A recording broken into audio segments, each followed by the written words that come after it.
எல்லாருக்கும் வணக்கம். இன்னைக்கு சூப்பரான ஒரு சோயா பிரியாணி பண்ண போறோம். சோயாவ நல்லா இந்த மாரி வெந்நீர்ல போட்டு நல்லா ஊற வச்சு பிழிஞ்சு எடுத்துக்கோங்க. இப்போ இதுக்கு மசாலாக்கு எல்லா மசாலா பொடியும், கொஞ்சம் தயிரும் சேர்த்து, உப்பு சேர்த்து நல்லா மிக்ஸ் பண்ணிவிட்டு ஒரு 20 நிமிஷம் வரைக்கும் நீங்கள் தனியாக ஊற வச்சு எடுத்துக்கோங்க. அரிசி கழுவிட்டு அதையும் ஒரு 20 நிமிஷம் ஊற வச்சுக்கலாம். குக்கர் அடுப்பில் வச்சுட்டு எண்ணெய், நெய் சேர்த்துட்டு பட்டை, சோம்பு வகைகள் எல்லாம் சேர்த்துக்கோங்க. சேர்த்து நல்லா மிக்ஸ் பண்ணி விட்ருங்க.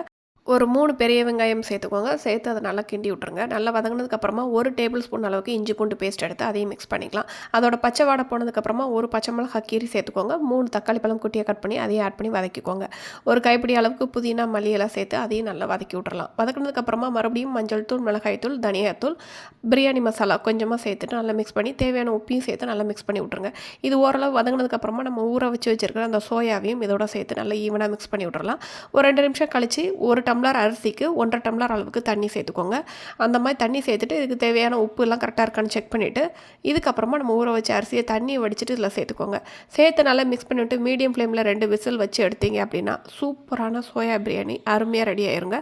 நல்லா தயிர் பச்சடியோடு வச்சு சாப்பிட்றதுக்கு ரொம்ப நல்லாயிருக்கும். பிடிச்சிருந்தா சப்ஸ்கிரைப் பண்ணிக்கோங்க. தேங்க்ஸ் ஃபார் வாட்சிங்.